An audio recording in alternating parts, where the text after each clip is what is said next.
Hello guys, welcome to Pakistani real action. तो कैसे हैं आप सब? उम्मीद है आप सब बढ़िया होंगे, मजे में होंगे, खुश होंगे, आबाद होंगे।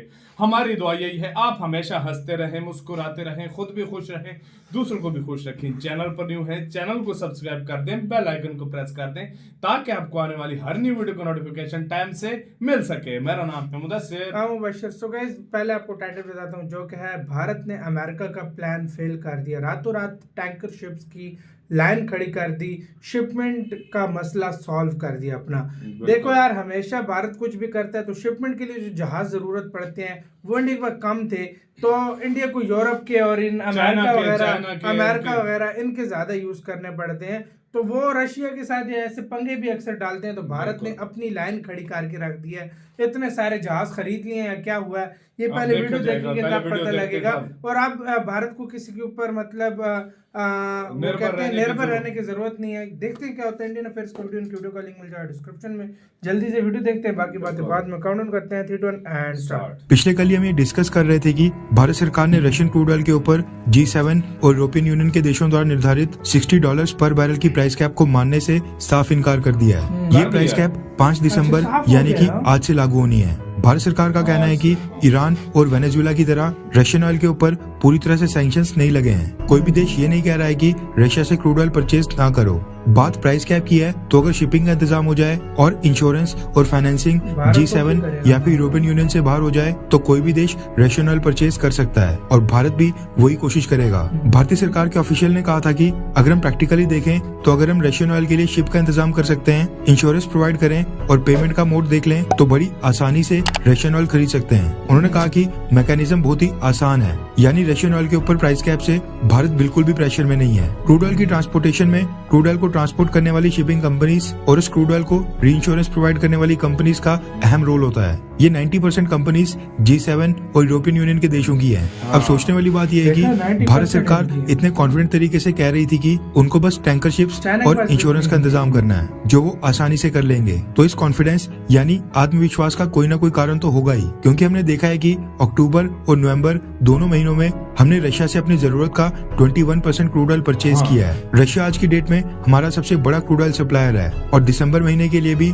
पहले से ज्यादा ऑर्डर्स प्लेस कर लिए गए हैं और ये अक्टूबर और नवंबर महीने में 21% क्रूड ऑयल भी हमें 30 से 40% के डिस्काउंट के ऊपर मिला है। हमने पिछली वीडियो में भी कहा था कि भारत के कॉन्फिडेंस का यही रीजन हो सकता है कि हमें रशियन ऑयल को ट्रांसपोर्ट करने के लिए टैंकर शिप्स मिल गए हों, वरना भारत सरकार भी इस समय पैनिक में आ जाती और जैसा हमने एंटिसिपेट किया था ठीक वैसा ही हुआ है। रेफरेंस के लिए आपकी स्क्रीन के ऊपर मार्केट इनसाइडर के आर्टिकल का स्क्रीनशॉट है, जिसके मुताबिक रशिया ने क्रूड ऑयल के सैंक्शंस और प्राइस कैप को बाईपास करने के लिए ऑयल टैंकर्स की एक शैडो फ्लीट खरीदकर रातों रात खड़ी कर दी है। दरअसल शैडो फ्लीट यहाँ पर तकरीबन 100 से ज्यादा टैंकर शिप्स को कहा जा रहा है जिनमें क्रूड ऑयल ट्रांसपोर्ट किया जाता है। शिपिंग ब्रोकर ब्रेमार और एनर्जी कंसल्टेंसी ब्राइस्टार का एस्टिमेट है कि रशिया ने साल 2022 में डायरेक्ट और इनडायरेक्ट रूप से अब तक 103 टैंकर शिप्स परचेज कर लिए हैं। खबर निकल कर आ रही है कि अमेरिका, यूरोप और वेस्टर्न देशों के सैंक्शन से बचने के लिए रशिया ने पिछले कुछ महीनों में ही 100 से ज्यादा टैंकर शिप्स को परचेज कर लिया है। बताया जा रहा है कि इनमें से अधिकतर शिप्स 10 से 15 साल पुराने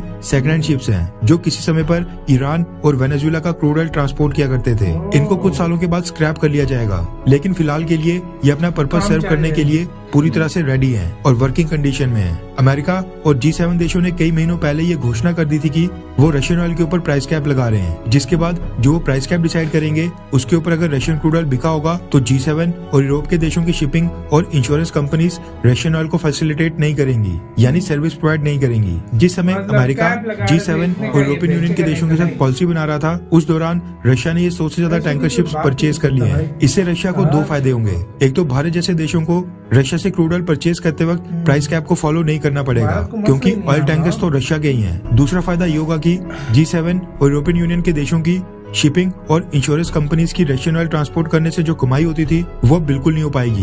वो पैसा अब रशिया की जेब में जाएगा और रशिया, भारत और चाइना जैसे देशों को, यानी जो रशिया से बड़ी क्वांटिटी में क्रूड ऑयल परचेज करते हैं, उनको और भी ज्यादा डिस्काउंट दे पाने में सक्षम होगा। भारत सरकार को शायद यही कॉन्फिडेंस था कि रशिया भारत को ऑयल टैंकर्स प्रोवाइड कर लेगा, इसलिए भारत ने G7 देशों द्वारा निर्धारित प्राइस कैप को फॉलो करने से इनकार कर दिया था। रशिया ने भी अपना काम कर दिया है और अब भारत भी कर रहा है, यानी रशिया से क्रूड ऑयल परचेज कर रहा है। खैर, आपको क्या लगता है जाएगी क्या रशिया को सपोर्ट करके लेकिन ये भी रशिया से बहुत क्रूड ऑयल बड़ी परचेज support करके भारत सरकार बिल्कुल सही कर रही है। सही कर रही है यार, हाँ भारत या फिर को नहीं, फायदा है, सस्ता अमेरिका तेल और मिल यूरोपियन रहा है। यूनियन के देशों से पंगा नहीं लेना चाहिए। नीचे कमेंट करके अपनी राय जरूर बताएं।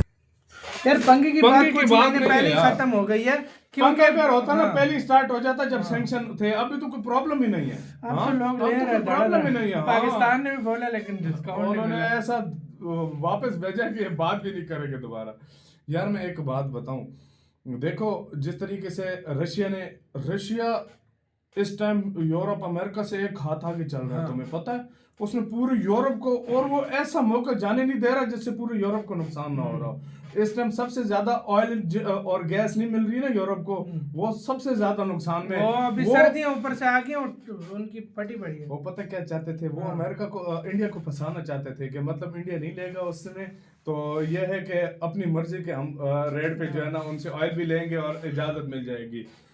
रशिया ने उल्टा उन पे दाव खेल दिया। उनके जो कोई जो मिलता था ना लाइसेंस के लिए, जो कुछ उनका पैसा भी 90% मारा। दुनिया की हाँ। शिप्स उनके पास थी, तो वो अपनी मनमानी कर रहे थे कि हाँ। हमारा अगर $60 के प्राइस कैप, इन्होंने मतलब 100 से नहीं दिया, ज्यादा टैंकर तो खरीद रशिया लिए। ने और मतलब भारत ने भी जाहिर बात है साथ दिया होगा। साथ लाज़मी मतलब बात है। टैंकर उठाए सीधा चाइना और भारत को खुला आप तेल सप्लाई तेल करें। सप्लाई कर और मेन सप्लायर्स ही मतलब रशिया के जो मेन बायर्स हैं वो यही हैं, भारत और चाइना। इकोनॉमी को पूरा उनकी चला ही रहे हैं ये दोनों। हाँ इसमें भाई, कोई शक हाँ। नहीं। और मैं तुम्हें एक बात बताऊं, अगर अभी इंडिया अगर करता है ना 21%, हाँ। आने वाले वक्त में देखो, अगर जिस तरह मार्केट में रेट डाउन होता है ना, अगर 70 बैरल पे आ जाता है ना पर डॉलर के हिसाब से भी, अगर 70 बैरल पे भी आता है तो वो इंडिया को 50 to 60 बैरल पे मिलेगा हाँ। रशिया से। और हाँ। वो पहुंच मतलब उस तरह कर दे रहे हैं। इसलिए इंडिया को यह फायदा है आने वाले वक्त में, मेरी नजर में मुझे जितना लग ऑयल रहा है। गिरेगा, ऑयल गिरेगा नहीं, ऑयल चढ़ेगा। और इंडिया कम से कम 40 से 50% ऑयल रशिया से खरीदेगा आने वाले टाइम में, तुम देख लेना। और शेख सप्लाई नहीं बढ़ा रहे। शेख सप्लाई नहीं बढ़ा रहे, शेख को आखिर में नुकसान इसका बहुत ज्यादा होने वाला है। जब रशिया की अगर तरफ देखा सारे जाए, भाग हाँ, चले जाएंगे। सारे चले जाएंगे, फिर शेख रोते पड़ते रहेंगे कि क्या हो रहा है क्या नहीं। सही कह रहा हूँ मैं, शेख रोएंगे कि यार अब हो क्या रहा है हमारे साथ। और उधर से इंडिया ने शेखों के खिलाफ एक और भी काम स्टार्ट कर दिया ना, कि वो ओपेक के खिलाफ उन्होंने वो भी काम कर दिया। तो इसका मतलब है इंडिया शेखों को काफी नुकसान से पहुंचने काम वाला है। एक साथ कर रहा है इस टाइम दुनिया में। अब देखो क्या होता है। हाँ और भाई। यार क्या अमेरिका की यार जो है ना प्लानिंग नाकाम की है